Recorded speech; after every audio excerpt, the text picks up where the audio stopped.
1 जानेवारी 2026 रोजी दक्षिण सोलापूर तालुक्यातील कंदलगाव गावच्या शिवाऱ्यामध्ये असलेल्या पुष्पक ऑर्केस्ट्रा बारमध्ये काही महिला तोकडे कपडे घालून बिभत्सपणे अश्लील हावभाव व नृत्य करून डीजेवर नाचत असल्याची माहिती पोलीस अधीक्षक अतुल कुलकर्णी यांना मिळाली। यावरून त्यांनी विशेष पथकास सूचना देऊन डान्स बारवर कारवाईचे आदेश दिले।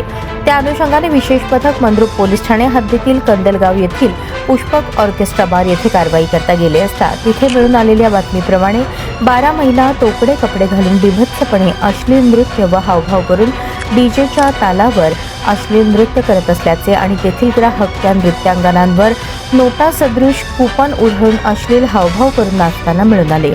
तसेच स्टेजच्या समोर देखील काही लोक बसले होते, ते नोटा सदृश कुपन त्या महिलांवर उधळत होते।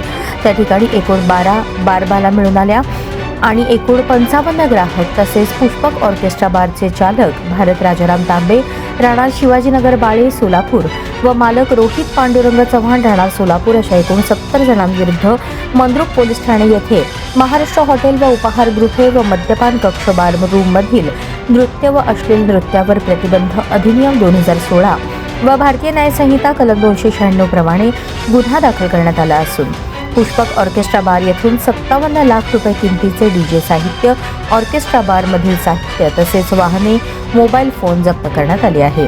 यापूर्वी जून 2025 मध्ये सुद्धा पोलीस अधीक्षक अतुल कुलकर्णी यांच्याच पथकाकडून कंदलगाव येथे पुष्पक ऑर्केस्ट्रा बारवर कारवाई करण्यात आली होती।